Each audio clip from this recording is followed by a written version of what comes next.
Hello friends, welcome to the success Kendra. दोस्तों, आज की इस वीडियो में हम लोग 38वीं बीपीएससी से लेकर के 65वीं बीपीएससी तक में जितने भी प्राचीन भारत के इतिहास से संबंधित प्रश्न पूछे गए हैं उन सबको हम लोग कवर करेंगे। फ्रेंड्स, इस सेशन में टोटल हम लोग 116 प्रश्नों को कवर करेंगे और एक ही वीडियो में प्राचीन भारत के इतिहास को हम लोग समाप्त कर लेंगे। तो चलिए फ्रेंड्स, बिना देरी किए आज का सेशन स्टार्ट करते हैं। वीडियो पसंद आएगी तो इसे लाइक और शेयर जरूर कर दीजिएगा। पहला प्रश्न देखिए और यहाँ पे देख सकते हैं, यह जो है 64वीं बीपीएससी में पूछा गया प्रश्न है। प्रश्न पढ़िएगा कि भारत में पशुपालन एवं कृषि के प्राचीनतम साक्ष्य प्राप्त हुए हैं। फ्रेंड्स, जहाँ एक्सप्लेनेशन की आवश्यकता होगी वहाँ मैं आपको पूरे डिटेल में एक्सप्लेन करके बता दूंगा। तो इस प्रश्न का सही आंसर हो जाएगा ऑप्शन डी, मेहरगढ़ से। कहाँ से प्राप्त हुआ है? मेहरगढ़ से प्राप्त हुआ है। नेक्स्ट क्वेश्चन देखिएगा, दूसरा प्रश्न है कि निम्नलिखित में से किसको कैल्कोलिथिक युग भी कहा जाता है? तो ताम्रपाषाण युग को कैल्कोलिथिक युग भी कहा जाता है। जिन संस्कृतियों में तांबे के औजार के साथ साथ पत्थर के बने हुए उपकरणों का प्रचलन मिलता है उन्हें प्रायः ताम्रपाषाणिक संस्कृतियां कहा जाता है। तो सही आंसर इसका हो जाएगा option number C. Next question देखिएगा कि हड़प्पा में मिट्टी के बर्तनों पर सामान्यतः किस रंग का उपयोग हुआ था? तो फ्रेंड्स, ये हुआ था लाल रंग का। ध्यान रखिएगा, लाल रंग का उपयोग हुआ था। चौथा प्रश्न है कि सिंधु सभ्यता निम्नलिखित में से किस युग में पड़ता है? तो ध्यान दीजिएगा 2500 बीसी, यहाँ मैं लिख देता हूँ 2500 बीसी से लेकर के 600 बीसी का जो कालखंड रहा वो आदि ऐतिहासिक माना गया है। सिंधु सभ्यता आदि ऐतिहासिक काल का ही सभ्यता है, क्योंकि यहाँ पर लेखन कला का ज्ञान तो था परंतु अभी तक इसे पढ़ा नहीं जा सकता है। तो सही आंसर हो जाएगा इसका ऑप्शन नंबर डी हो जाएगा। नेक्स्ट क्वेश्चन देखिएगा, सिंधु घाटी सभ्यता की सबसे महत्वपूर्ण विशेषता क्या है? तो सिंधु घाटी सभ्यता की प्रमुख विशेषता नगर नियोजन को माना जाता है। यहाँ नगर और कस्बे एक निश्चित नियोजन के अनुसार बसाए गए थे। पक्की ईंट से बनी इमारतों में मोहनजोदड़ो का विशाल स्नानागार और अन्नागार प्रमुख है। सही आंसर हो जाएगा इसका ऑप्शन नंबर ए, पक्की ईंट से बनी इमारत। क्वेश्चन नंबर 6 देखिए, क्वेश्चन नंबर 6 है कि निम्नलिखित में से कौन सा एक हड़प्पा का बंदरगाह है? मोस्ट इंपॉर्टेंट क्वेश्चन है। तो हड़प्पा नगर का जो बंदरगाह था वो था लोथल, और लोथल जो है यह कहाँ है? तो ध्यान दीजिएगा, यह जो है अहमदाबाद जिले में, गुजरात के अहमदाबाद जिले में भोगवा नदी के तट पर स्थित है। नेक्स्ट क्वेश्चन देखिएगा। और फ्रेंड्स, इससे पहले हम लोगों ने संपूर्ण मध्यकालीन भारत, संपूर्ण आधुनिक भारत, संपूर्ण विश्व का भूगोल, भारत का भूगोल का हमने एक पार्ट कवर किया था। आज आपको दूसरा पार्ट मिल जाएगा और उसमें हम लोग सारे भूगोल के प्रश्न जो शेष रह गए हैं उनको कवर कर लेंगे। उसके बाद समस्त विज्ञान को हमने फिजिक्स को अलग किया है, बायोलॉजी को अलग किया है और केमिस्ट्री को अलग वीडियो में कवर किया है। तो अगर आपने नहीं देखा है तो देख लीजिएगा, सभी का लिंक मैंने डिस्क्रिप्शन में दे दिया है। 7वां प्रश्न देखिए कि निम्न में से किस हड़प्पा कालीन स्थल से टेराकोटा का हल प्राप्त हुआ है? तो फ्रेंड्स, मोस्ट इंपॉर्टेंट क्वेश्चन है, ये प्राप्त हुआ है बनावली से, यानी कि ऑप्शन बी जो होगा सही आंसर हो जाएगा। हरियाणा के फतेहाबाद जिले में स्थित है। ये बनावली कहाँ है? हरियाणा के फतेहाबाद जिले में स्थित है। नेक्स्ट क्वेश्चन देखिए, क्वेश्चन नंबर 8 है कि निम्नलिखित में से कौन हड़प्पा और मोहनजोदड़ो के उत्खनन से संबंधित नहीं थे? तो देखिए, ये जो संबंधित नहीं थे वे कौन थे? तो वे थे V.A. स्मिथ, यानी कि ऑप्शन डी जो होगा इसका करेक्ट आंसर हो जाएगा। इंपॉर्टेंट है, ध्यान रखिएगा। V.A. स्मिथ हड़प्पा संस्कृति की खोज से संबंधित नहीं रहे हैं। ये भारतविद एवं कला इतिहासकार के रूप में प्रसिद्ध है। नेक्स्ट क्वेश्चन देखिएगा, क्वेश्चन नंबर 9 है कि बोझकाई का महत्व इसलिए है कि वहाँ जो अभिलेख प्राप्त हुए हैं उन्हें वैदिक देवी एवं देवताओं का वर्णन मिलता है उनमें। ऑप्शन ए जो होगा इसका सही आंसर हो जाएगा। क्वेश्चन नंबर 10 देखिए कि प्रसिद्ध 10 राजाओं का युद्ध किस नदी के तट पर लड़ा गया? इंपॉर्टेंट क्वेश्चन है।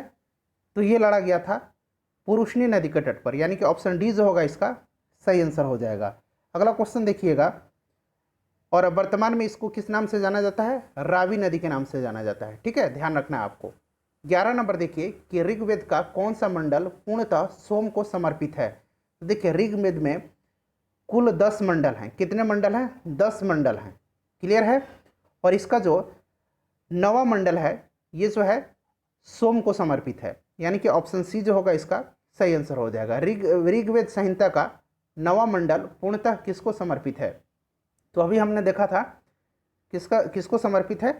तो सोम को समर्पित है। तो ऑप्शन डी हो जाएगा सोम और स्पे के नामाकृत देवता को। 13 नंबर प्रश्न देखिए। और फ्रेंड्स आपका एक शेयर और एक लाइक मुझे काफ़ी मोटिवेट करता है, तो प्लीज़ फ्रेंड्स वीडियो को लाइक और शेयर जरूर कीजिएगा। गायत्री मंत्र किस पुस्तक में मिलता है? और जो भी आंसर मैं बता रहा हूँ वो बीपीएससी के द्वारा दिया गया जो आंसर है वही मैं आपको बता रहा हूँ। गायत्री मंत्र किस पुस्तक में मिलता है? तो फ्रेंड्स ये मिलता है ऋग्वेद में। ऑप्शन सी जो होगा सही आंसर हो जाएगा। गायत्री मंत्र ऋग्वेद में उल्लेखित है। इसके रचनाकार कौन है? विश्वामित्र हैं, और यह मंत्र ऋग्वेद के तीसरे मंडल में है। नेक्स्ट क्वेश्चन देखिए कि महावीर स्वामी का जन्म कहाँ हुआ था? तो देखिए महावीर स्वामी का जन्म जो हुआ था ये कुंडग्राम या कुंडलपुर में हुआ था। कहाँ? कुंडग्राम या फिर कुंडलपुर भी मिलेगा, वैशाली के निकट। ऑप्शन ए जो हो जाएगा इसका करेक्ट आंसर इसका हो जाएगा। नेक्स्ट क्वेश्चन देखिएगा 15 नंबर की महावीर जैन की मृत्यु निम्नलिखित में से किस नगर में हुई? महावीर जैन की मृत्यु निम्नलिखित में से किस नगर में हुई थी? तो इनकी मृत्यु जो हुई थी वो पावापुरी में हुई थी। कहाँ हुई थी? पावापुरी में हुई थी। ध्यान रखना है, इंपॉर्टेंट क्वेश्चन है, बिहार से संबंधित प्रश्न है, पूछे जाएंगे। भगवान महावीर का प्रथम शिष्य कौन थे? तो इनके प्रथम शिष्य जो थे ये जमाली थे। ऑप्शन ए जो होगा सही आंसर हो जाएगा। क्लियर है? चलिए नेक्स्ट क्वेश्चन देखेंगे। अगला क्वेश्चन है कि निम्नलिखित में से कौन सबसे पूर्वकालिक जैन ग्रंथ कहलाता है?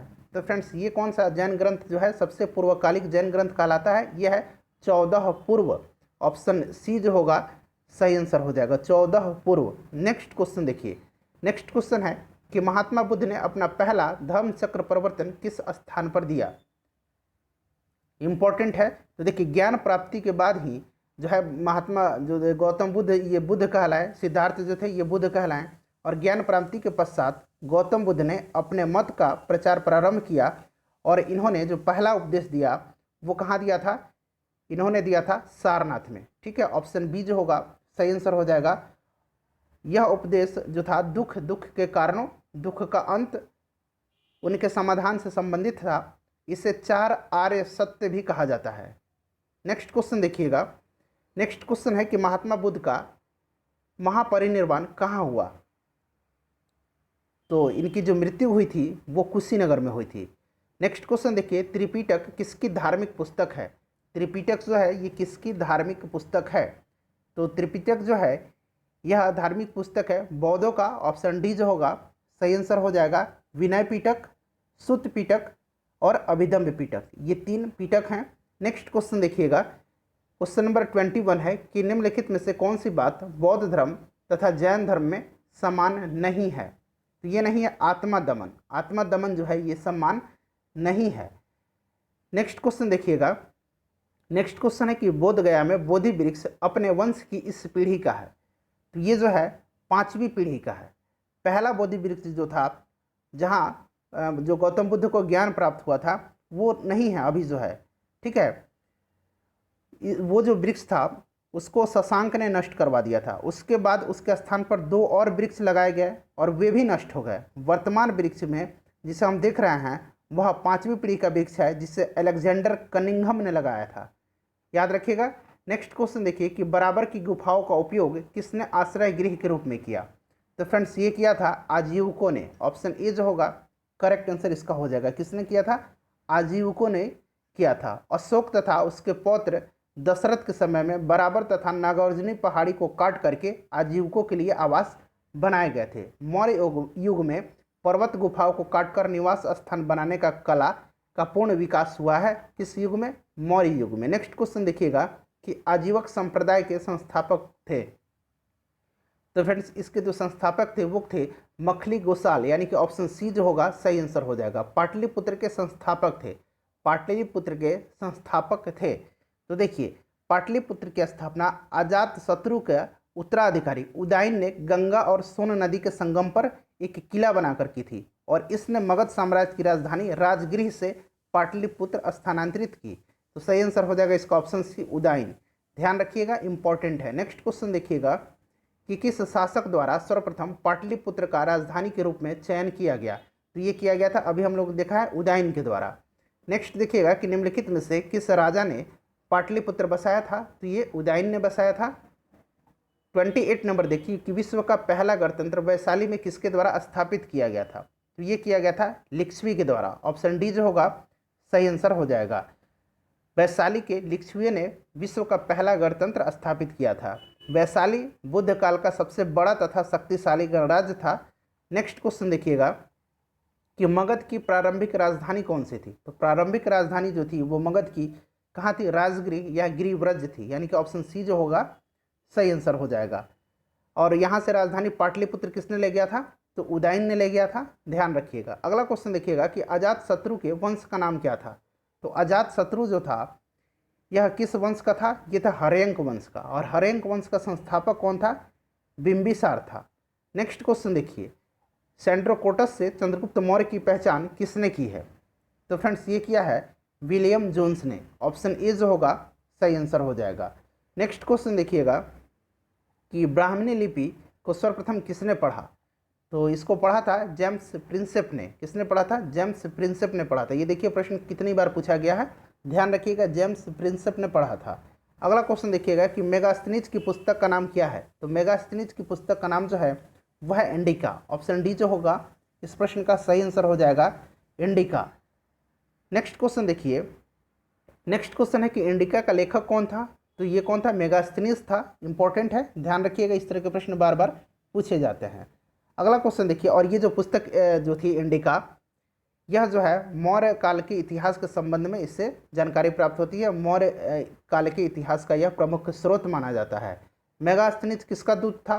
तो मेगास्थनीज जो था ये सेल्यूकस निकेटर का राजदूत था। किसका दूत था, सेल्यूकस निकेटर का था, ऑप्शन ए जो है सही आंसर हो जाएगा। अगला क्वेश्चन देखिएगा, और फ्रेंड्स इससे पहले जो भी मैंने बताया, जैसे कि मध्यकालीन भारत, आधुनिक भारत, विश्व का भूगोल, भारत का भूगोल, भारतीय संविधान, उसके बाद सामान्य विज्ञान, इन सारे विषयों को हम लोगों ने कवर कर लिया है। तो आपने नहीं देखा है तो देख लीजिएगा, लिंक डिस्क्रिप्शन में है। अंतिम मौर्य सम्राट कौन था। तो देखिए अंतिम मौर्य शासक जो था वो बृहदत्त था, ठीक है फ्रेंड्स। और बृहदत्त की हत्या इसके सेनापति पुष्यमित्र शुंग ने कर दी, और मगध पर जो है शुंग वंश की स्थापना किया था। देखिए ये प्रश्न पूछा गया है। नेक्स्ट क्वेश्चन देखिएगा कि किस अभिलेख में रुद्रदामन प्रथम की विभिन्न उपलब्धियां वर्णित हैं। तो ये जो वर्णित हैं जूनागढ़ अभिलेख में है, ऑप्शन ए जो है सही आंसर हो जाएगा। जूनागढ़ अभिलेख कहाँ है, गुजरात में है, ध्यान रखिएगा। और यह अभिलेख अब तक प्राप्त संस्कृत अभिलेखों में सर्वाधिक प्राचीन है, ये भी आप जरूर ध्यान रखिएगा। नेक्स्ट क्वेश्चन देखिए कि निम्नलिखित राजाओं में से किसका जैन धर्म के प्रति भारी झुकाव था। तो ये था कलिंग नरेश खारवेल का, ऑप्शन नंबर सी जो होगा सही आंसर हो जाएगा, कलिंग नरेश खारवेल का। इनका संबंध जो था वो चेदी वंश से था, ठीक है। और चेदी वंश का जो संस्थापक था वो था महामेघवाहन। तो इस वंश को, चेदी वंश को महामेघवाहन वंश के नाम से भी जाना जाता है। नेक्स्ट क्वेश्चन देखिएगा कि कलिंग नरेश खारवेल का संबंध था। तो देखिए अभी मैंने बताया है कि इनका संबंध चेदी वंश से था, और चेदी वंश की स्थापना महामेघवाहन ने की थी, तो इसको जो है महामेघवाहन वंश के नाम से भी जाना जाता है। तो इस तरह से देखिए तो दोनों जो है ऑप्शन करेक्ट हैं, तो ऑप्शन ई जो हो जाएगा एक से अधिक इसका सही आंसर हो जाएगा। प्राचीन भारत का नेपोलियन किसे कहा जाता है। तो प्राचीन भारत का नेपोलियन जो है यह समुद्रगुप्त को कहा जाता है, ऑप्शन डी जो होगा सही आंसर हो जाएगा। किसको कहा जाता है, समुद्रगुप्त को कहा जाता है। समुद्रगुप्त की विजयों का जो वर्णन है वो प्रयाग प्रशस्ति में मिलता है, और प्रयाग प्रशस्ति के लेखक कौन है, हरिसेन है। और हरिसेन जो थे ये समुद्रगुप्त के दरबारी कवि थे, ये भी आप जरूर ध्यान रखिएगा। नेक्स्ट क्वेश्चन देखिएगा कि गुप्त सम्राट जिसने हुणों को पराजित किया था वे कौन थे। तो ये थे स्कंदगुप्त, ऑप्शन सी जो होगा करेक्ट आंसर इसका हो जाएगा। किस प्रकार की भूमि को अप्रहत कहा जाता है। तो देखिए ये अप्रहत टर्म जो है ना, यह गुप्तकालीन राज्य व्यवस्था का एक टर्म है, क्लियर है। बिना जोती हुई भूमि को अप्रहत भूमि कहा जाता है, वह भूमि जिस पर खेती न की गई हो। तो सही आंसर इसका क्या हो जाएगा, सही आंसर हो जाएगा ऑप्शन ए, क्लियर है। नेक्स्ट क्वेश्चन देखिएगा कि चीनी यात्री सुंगयून ने भारत की यात्रा की थी। तो ये भारत की यात्रा कब किया था इसने। तो इसने भारत की यात्रा किया था 518 ईस्वी में। कब, 518 ईस्वी में। इसने अपने 3 वर्षों की यात्रा के दौरान बौद्ध धर्म की प्रतियां एकत्रित की थी। तो सही आंसर हो जाएगा 1515 से 1520 के बीच में। अगला क्वेश्चन देखिएगा कि हर्षवर्धन के शासनकाल में किस चीनी यात्री ने भारत की यात्रा की थी। और फ्रेंड्स अगर आप करंट अफेयर्स करना चाहते हैं तो आप लोग कमेंट करके बताइएगा कि करंट अफेयर्स टॉपिक वाइज कराया जाए, जैसे कि अवार्ड्स का अलग है, इस तरह से टॉपिक वाइज कराया जाए या फिर मिक्स कराया जाए। तो सिर्फ आप टॉपिक और मिक्स करके वहाँ कमेंट कर दीजिएगा। नेक्स्ट क्वेश्चन देखिएगा कि हर्षवर्धन के शासनकाल में किस चीनी यात्री ने भारत की यात्रा की थी? तो ये किया था हेन्सवांग ने। ऑप्शन बी जो होगा करेक्ट आंसर हो जाएगा। नेक्स्ट क्वेश्चन देखिएगा कि कलहन की पुस्तक का नाम क्या है? तो कलहन की पुस्तक का नाम है राजतरंगिणी।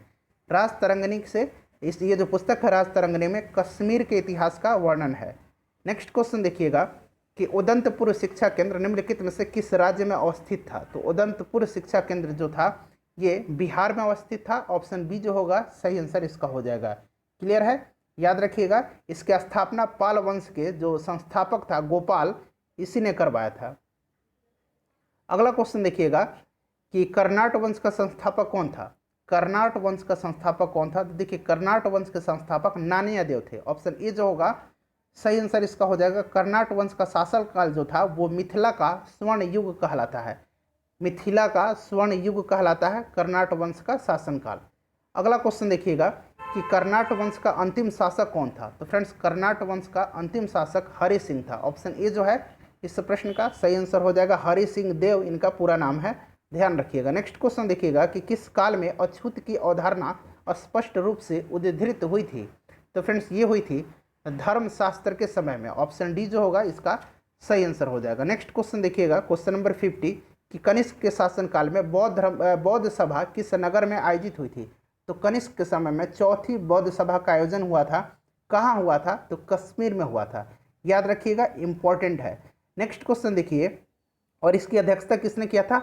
वसुमित्र ने किया था। किसने किया था फ्रेंड्स? वसुमित्र ने किया था। अगला क्वेश्चन देखिएगा कि भगवान बुद्ध के महापरिनिर्वाण के बाद पहली बौद्ध संगति कहाँ हुई थी?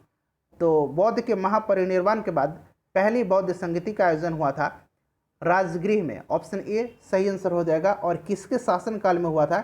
ये भी प्रश्न पूछा जाता है। तो अजात शत्रु के समय में हुआ था। ठीक है फ्रेंड्स। उसके बाद अगर बात करें तो द्वितीय बौद्ध संगति जो हुआ था 100 साल बाद इसके 100 साल बाद इसके कहाँ हुआ था? कलाशोस के शासनकाल में हुआ था। क्लियर है? चलिए अगला क्वेश्चन देखिएगा, वैशाली में हुआ था, ध्यान रखिएगा। नेक्स्ट क्वेश्चन, और तीसरा जो है अशोक के शासनकाल में हुआ था, और चौथा कनिष्क के। नेक्स्ट क्वेश्चन देखिएगा, तो हाँ 52 नंबर देखिए, ये मिलान करना है। ठीक है फ्रेंड्स, तो यहाँ से हम लोग मिलान करेंगे। जन्म कहाँ हुआ था गौतम बुद्ध का? तो कुशीनगर में हुआ था। ज्ञान प्राप्ति बोध गया में। प्रथम वचन इन्होंने कहाँ दिया था? तो सारनाथ में। और निधन इनका कहाँ हो गया था? माफ़ कीजिएगा, इनका जन्म जो है कुशीनगर में लुम्बिनी में हुआ था। माफ़ कीजिएगा, लुम्बिनी में हुआ था। ज्ञान प्राप्ति बोध गया में, प्रथम प्रवचन सारनाथ में, और निधन जो है ये कुशीनगर में हुआ था। तो आप लोग इसको मिला लीजिएगा। करेक्ट आंसर जो है इसका क्या हो जाएगा? करेक्ट आंसर ऑप्शन सी हो जाएगा। ठीक है फ्रेंड्स, ऑप्शन सी हो जाएगा। नेक्स्ट क्वेश्चन देखिएगा। नेक्स्ट क्वेश्चन है कि बोध गया में महाबोधि मंदिर बनाया गया था जहाँ गौतम बुद्ध को ज्ञान प्राप्त हुआ था। ऑप्शन बी जो है इसका करेक्ट आंसर हो जाएगा। अगला क्वेश्चन देखिएगा कि गौतम बुद्ध को एक देवता का स्थान किस राजा के युग में प्राप्त हुआ? तो फ्रेंड्स ये प्राप्त हुआ था कनिष्क के समय में। कनिष्क के समय में प्राप्त हुआ था। कनिष्क के शासनकाल में जो चौथी बौद्ध संगति हुई थी, उसके बाद जो ये बौद्ध धर्म थे हीनयान और महायान में जो है विभाजित हो गए थे। नेक्स्ट क्वेश्चन देखिएगा कि ईसा पूर्व 6ठी सदी में विश्व की प्रथम गणतंत्रात्मक व्यवस्था कहाँ थी? तो अभी हम लोगों ने पहले ही हम लोगों ने इसको कवर कर लिया है। कहाँ? वैशाली में। ऑप्शन ए जो होगा करेक्ट आंसर हो जाएगा। मुगल चित्रकला किसके नेतृत्व में अपने शीर्ष बिंदु पर थी? ये थी जहांगीर के समय में। जहांगीर के शासनकाल को मुगल चित्रकला का स्वर्ण युग कहा जाता है। अकबर के शासनकाल को हिंदी साहित्य का स्वर्ण युग कहा जाता है। और शाहजहां का शासनकाल तो था, उसको स्थापत्य कला का स्वर्ण युग कहा जाता है। ठीक है, तो दोनों को ध्यान रखिएगा। नेक्स्ट क्वेश्चन देखिए, 16 महाजनपदों की सूची उपलब्ध है। तो ये देखिए, यहाँ बौद्ध ग्रंथ अगर पूछा जाता है कि किस बौद्ध ग्रंथ में है, तो अंगुत्तर निकाय में। वैसे ऑप्शन में अंगुत्तर निकाय ही दिया हुआ है, तो करेक्ट आंसर इसका ऑप्शन बी हो जाएगा। अगर आपसे पूछे कि किस जैन ग्रंथ में है, तो ध्यान रखिएगा भगवती सूत्र में। किसमें? भगवती सूत्र में जो है 16 महाजनपदों की जानकारी मिलती है, किंतु वहाँ नाम कुछ भिन्न प्रकार के हैं भगवती सूत्र में। नेक्स्ट क्वेश्चन देखिए, नालंदा विश्वविद्यालय की स्थापना का युग है। तो नालंदा विश्वविद्यालय का जो स्थापना हुआ था ये गुप्त के समय हुआ था। चलिए, और जरा बताइएगा कि इसकी स्थापना किसने करवाया था। नेक्स्ट क्वेश्चन देखिए कि नालंदा विश्वविद्यालय किस लिए विश्व प्रसिद्ध था? तो ये जो विश्व प्रसिद्ध था बौद्ध धर्म दर्शन के लिए। ऑप्शन सी जो है करेक्ट आंसर हो जाएगा। मध्यकालीन भारत में मनसबदारी व्यवस्था क्यों लागू की गई थी?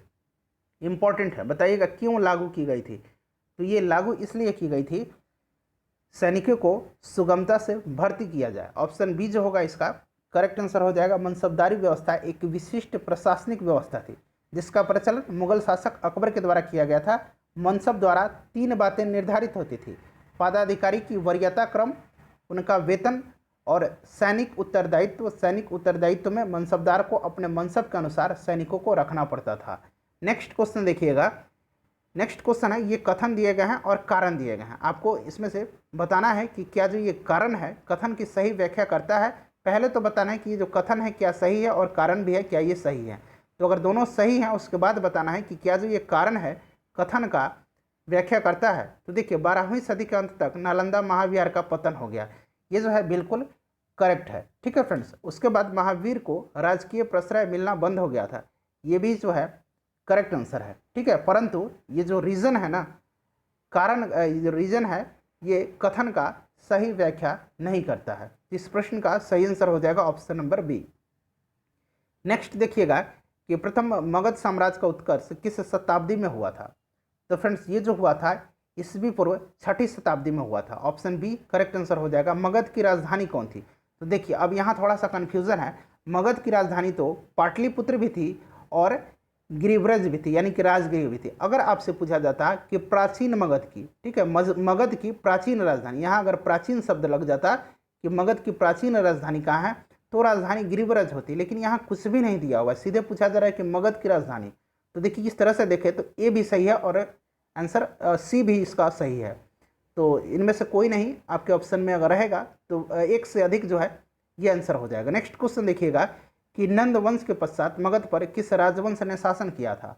तो नंद वंश के पश्चात मौर्य वंश का शासन था। आपको पता है कि नंद वंश के आखिरी शासक घनानंद को चंद्रगुप्त मौर्य ने पराजित करके मगध पर मौर्य वंश की स्थापना की थी। अगला क्वेश्चन देखिएगा कि जिसके ग्रंथ में चंद्रगुप्त मौर्य का विशिष्ट रूप से वर्णन हुआ है वह है, तो फ्रेंड्स वह है विशाख दत्त। विशाख दत्त के मुद्रा राक्षस से चंद्रगुप्त मौर्य के विषय में विस्तृत जानकारी मिलती है। निम्नलिखित में से मगध का कौन सा राजा सिकंदर महान के समकालीन था? तो फ्रेंड्स ये था घनानंद। ऑप्शन बी जो होगा सही आंसर हो जाएगा, घनानंद था। अगला क्वेश्चन देखिएगा कि पाटलिपुत्र में स्थित चंद्रगुप्त मौर्य का महल किससे बना हुआ था? तो ये बना हुआ था मुख्यतः लकड़ी का। अष्टप्रधान का गठन किसने किया था? अष्टप्रधान का गठन किया था शिवाजी ने, शिवाजी ने किया था। नेक्स्ट क्वेश्चन देखिएगा कि निम्नलिखित में से किस मौर्य राजा ने दक्कन की विजय प्राप्त की थी? तो फ्रेंड्स प्लीज़ वीडियो को लाइक और शेयर जरूर कीजिएगा। और जैसे मैंने बताया कि इससे पहले जो भी हमने लगभग सभी विषयों को हम लोगों ने कवर कर लिया है, तो आप ज़रूर देख लीजिएगा, लिंक डिस्क्रिप्शन में है। तो सही आंसर इसका हो जाएगा चंद्रगुप्त ने। ऑप्शन बी जो होगा सही आंसर हो जाएगा। नेक्स्ट क्वेश्चन देखिए। नेक्स्ट क्वेश्चन हमारा कि अभिलेख जिससे यह प्रमाणित होता है कि चंद्रगुप्त का प्रभाव पश्चिम भारत पर था, यह कौन सा अभिलेख है? तो फ्रेंड्स यह जो है रुद्रदामन का जूनागढ़ का अभिलेख है, यानी कि ऑप्शन सी जो है सही आंसर हो जाएगा। नेक्स्ट क्वेश्चन देखिएगा कि निम्न में से कौन सा क्षेत्र अशोक के साम्राज्य में सम्मिलित नहीं था? तो अशोक के साम्राज्य में जो सम्मिलित नहीं था वो था श्रीलंका। श्रीलंका जो था ये अशोक के साम्राज्य में सम्मिलित नहीं था। नेक्स्ट क्वेश्चन देखिए कि अशोक के शासनकाल में बौद्ध सभा किस नगर में आयोजित हुई थी? तो अशोक के समय में बौद्ध सभा का जो आयोजन हुआ था वो पाटलिपुत्र में हुआ था। नेक्स्ट क्वेश्चन देखिएगा। नेक्स्ट क्वेश्चन है कि अशोक के शिलालेखों में प्रयुक्त भाषा कौन सी है? तो ये जो ऑप्शन में दिया हुआ है प्राकृत भाषा, ऑप्शन बी जो होगा इसका सही आंसर हो जाएगा। नेक्स्ट क्वेश्चन देखिएगा। अगला क्वेश्चन हमारा कि निम्नलिखित में से प्राचीन भारत की कौन सी लिपि दाहिने से बाईं की ओर लिखी जाती थी? ये जो लिपि थी कौन सी लिपि थी? खरोष्टी लिपि थी। ऑप्शन सी जो है सही आंसर हो जाएगा, खरोष्टी लिपि दाएं से बाएं लिखी जाती थी। नेक्स्ट क्वेश्चन देखेंगे कि अशोक के धम्म का मूल संदेश क्या है? तो अशोक के धम्म का मूल संदेश जो है वह है शांति एवं अहिंसा, बड़ों का सम्मान और धार्मिक सहनशीलता। तो सही आंसर हो जाएगा एक से अधिक। 76 नंबर देखिए, केवल वह स्तंभ जिसमें अशोक ने स्वयं को मगध का सम्राट बताया है, तो वो कौन सा स्तंभ है फ्रेंड्स? वो है भाब्रू स्तंभ। ऑप्शन डी जो होगा सही आंसर हो जाएगा। अपने शिलालेखों में अशोक सामान्यतः किस नाम से जाने जाते हैं? तो ये जाने जाते हैं किस नाम से? प्रियदर्शी नाम से। ऑप्शन बी जो है करेक्ट आंसर हो जाएगा। प्रियदर्शी, देवनाम प्रिय, ये सारे जो नाम हैं अशोक के नाम हैं, ध्यान रखिएगा। और पुराणों में अशोक को अशोक वर्धन कहा गया है। 78 नंबर देखिएगा कि कौटिल्य के अर्थशास्त्र में किस पहलू पर प्रकाश डाला गया है। तो ये जो अर्थशास्त्र पुस्तक है ये कौटिल्य के द्वारा, चाणक्य के द्वारा लिखी गई है। कौटिल्य को चाणक्य भी कहा जाता है। ये जो पुस्तक है ये संबंधित है राजनीतिक शास्त्र से, राजनीतिक नीतियाँ से। नेक्स्ट क्वेश्चन देखिएगा कि कौटिल्य की पुस्तक अर्थशास्त्र किस विषय पर आधारित है। तो अभी हमने देखा कि ये पुस्तक जो है इस पर मुख्यतः प्रकाश डाला गया है राजनीतिक नीतियों पर। तो इनमें से कोई नहीं इसका सही आंसर हो जाएगा। मेगास्थनीज ने भारतीय समाज को कितनी श्रेणियों में विभाजित किया है। तो फ्रेंड्स ये किया है कितनी श्रेणियों में, 7 श्रेणियों में। ऑप्शन डी जो है सही आंसर हो जाएगा। मेगास्थनीज कौन था, तो सेल्यूकस निकटर का राजदूत था। इसकी पुस्तक कौन सी है, तो इसकी पुस्तक जो है वो इंडिका है, ध्यान रखिएगा। नेक्स्ट क्वेश्चन देखिएगा, और ये किसके शासनकाल में आया था, जरा कमेंट करके आप बताइएगा कि मेगास्थनीज किसके शासनकाल के दौरान भारत आया था। मौर्य समाज का 7 वर्गों में विभाजित का विशेष रूप से उल्लेख किया गया है। तो अभी हम लोग देखा है मेगास्थनीज की पुस्तक इंडिका में। ऑप्शन डी जो होगा सही आंसर हो जाएगा। नेक्स्ट क्वेश्चन देखिएगा कि पेरिप्लस ऑफ द इरिथ्रियन सी किसने लिखी है। तो इनमें से कोई नहीं, करेक्ट आंसर इसका हो जाएगा वह स्रोत जिसमें पाटलिपुत्र के प्रशासन का वर्णन उपलब्ध है वह है। तो फ्रेंड्स वह कौन सा है, तो वह है इंडिका, मेगास्थनीज की पुस्तक इंडिका।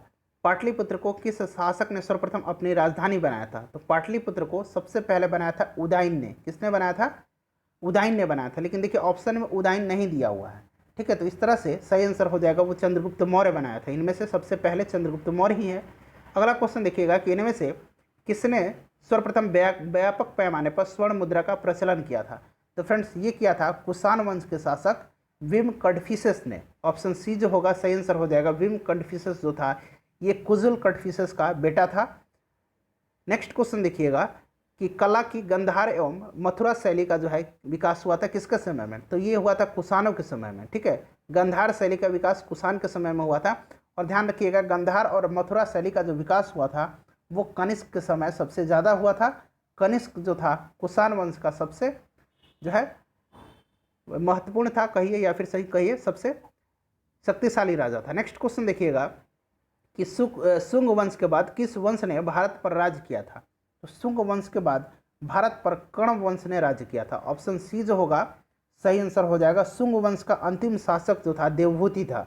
कौन था फ्रेंड्स, देवभूति था। इसकी हत्या इसके अमात्य वासुदेव ने कर दी और कर्ण वंश की स्थापना किया था। नेक्स्ट क्वेश्चन देखिएगा कि राजा खारवेल का नाम जुड़ा हुआ है।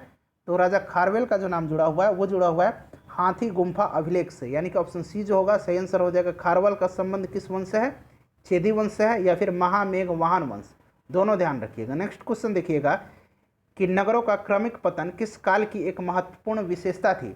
तो फ्रेंड्स ये जो थी गुप्त काल की एक महत्वपूर्ण विशेषता थी। अगला क्वेश्चन देखिएगा कि निम्नलिखित में से कौन सा बंदरगाह गुप्त काल में उत्तर भारतीय व्यापार के लिए उपयोग किया जाता था। तो ये किया जाता था ताम्रलिप्ति। ऑप्शन बी जो होगा सही आंसर हो जाएगा।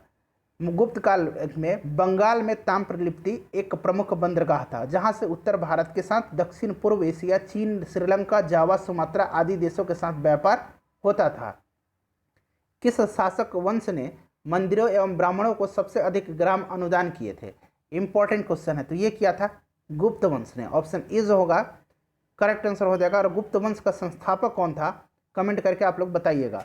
अगला क्वेश्चन देखिए, क्वेश्चन नंबर 92 है कि गुप्त युग में भूमि राजस्व की दर क्या थी। तो गुप्त काल में भूमि राजस्व की जो दर थी वो थी उपज का 6ठा भाग। ऑप्शन बी जो होगा सही आंसर इसका हो जाएगा। नेक्स्ट क्वेश्चन देखिएगा। नेक्स्ट क्वेश्चन है कि भागवत संप्रदाय के विकास में किसकी देन अत्यधिक थी। भागवत संप्रदाय के विकास में किसकी देन अत्यधिक थी। तो ये थी गुप्त राजाओं की। ऑप्शन डी जो होगा करेक्ट आंसर इसका हो जाएगा। गुप्त वंश का जो वाहन था, गुप्त का वाहन वो गरुड़ था, ठीक है। इनका जो प्रतीक चिन्ह था वो विष्णु का वाहन, माफ कीजिएगा, विष्णु का वाहन जो गरुड़ था वो गुप्त जो वंश था उसका राज्य चिन्ह था। नेक्स्ट क्वेश्चन देखिएगा कि इनमें से किसने पहली बार यह व्याख्या की थी कि पृथ्वी अपनी धुरी पर घूमने के कारण प्रतिदिन सूर्योदय एवं सूर्यास्त होता है। तो ये किसने किया था, आर्यभट्ट ने किया था। ऑप्शन ए जो है सही आंसर हो जाएगा। नेक्स्ट क्वेश्चन देखिए। नेक्स्ट क्वेश्चन है और आर्यभट्ट किसके दरबार में रहते थे। इनमें से कमेंट करके बताइएगा, इनमें से कौन गुप्त काल में औषधि के क्षेत्र में अपने कार्य के लिए जाने जाते हैं। तो फ्रेंड्स ये कौन जाने जाते हैं, ये जाने जाते हैं, बताइए। तो ये जाने जाते हैं सुश्रुत। ऑप्शन ए जो होगा इस प्रश्न का सही आंसर हो जाएगा। नेक्स्ट क्वेश्चन देखिएगा, नेक्स्ट क्वेश्चन है लेकिन जो बीपीएससी ने है इसका आंसर माना है ऑप्शन ई को। नेक्स्ट क्वेश्चन देखिए कि चीनी यात्री ह्वेनसांग ने किस विश्वविद्यालय में अध्ययन किया था। तो ये ह्वेनसांग ने कहाँ अध्ययन किया था फ्रेंड्स, तो ये अध्ययन किया था नालंदा विश्वविद्यालय में। नेक्स्ट क्वेश्चन देखिएगा कि ह्वेनसांग की, और ह्वेनसांग आया किसके शासनकाल में था, तो ये आया था किसके शासनकाल में, बताइए आप लोग। ह्वेनसांग की भारत में यात्रा के समय सूती कपड़ों के उत्पादन के लिए सबसे प्रसिद्ध नगर कौन सा था, तो ये था मथुरा। याद रखिएगा कौन सा नगर था, मथुरा था। और ह्वेनसांग, चलिए मैं बता देता हूँ, ये आया था हर्षवर्धन के शासनकाल में। नेक्स्ट क्वेश्चन है कि कवि वान निवासी था। देखिए कवि वान भट्ट जो थे ये जो थे हर्षवर्धन के दरबारी कवि थे और ये पाटलिपुत्र क्षेत्र के निवासी थे। हर्षचरित्र, कादम्बरी और चंडी शतक, यहाँ मैं लिख देता हूँ चंडी शतक, इनकी प्रमुख रचनाएं हैं। याद रखिएगा हर्षचरित्र, कादम्बरी और चंडी शतक। नेक्स्ट क्वेश्चन देखिए, तो इसका सही आंसर क्या हो जाएगा, ऑप्शन ए हो जाएगा। चीनी यात्री इत्सिंग ने बिहार का भ्रमण किया था लगभग, तो ये कब भ्रमण किया था, ये किया था, देखिए ये जो भ्रमण किया था ये किया था 675 से लेकर के 685 ईस्वी के बीच में। तो इनमें से कोई नहीं जो है इसका करेक्ट आंसर हो जाएगा। और ये नालंदा विश्वविद्यालय में इसने अध्ययन किया था इत्सिंग ने। नेक्स्ट क्वेश्चन देखिएगा कि प्रसिद्ध चीनी यात्री फाहियान किसके शासनकाल में भारत आया था। तो फाहियान जो आया था ये चंद्रगुप्त द्वितीय के शासनकाल में आया था। चंद्रगुप्त विक्रमादित्य भी इनको कहा जाता है, ध्यान रखिएगा। नेक्स्ट क्वेश्चन है कि नालंदा विश्वविद्यालय के संस्थापक कौन थे।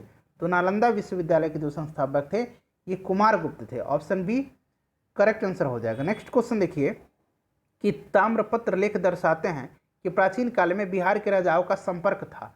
तो बिहार के राजाओं का संपर्क जो था, ये जो ताम्रपत्र दर्शाते हैं जावा और सुमात्रा से संपर्क था। ऑप्शन डी जो होगा सही आंसर हो जाएगा। नेक्स्ट क्वेश्चन देखिएगा कि स्वर्ण भूमि का वह राजा कौन था।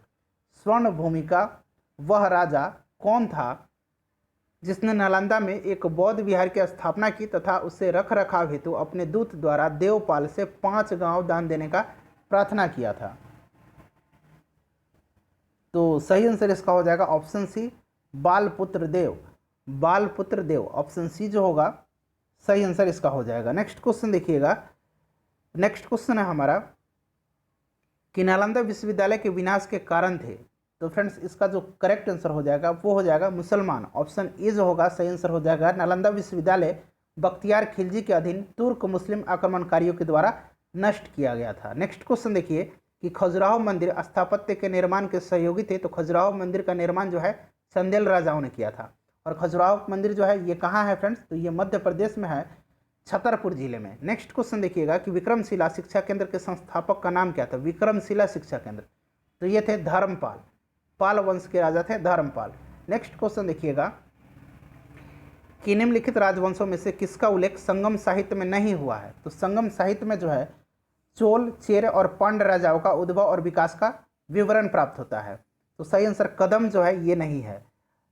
क्वेश्चन नंबर 108 देखिए कि संगम युग में उरैयुर किस लिए विख्यात था।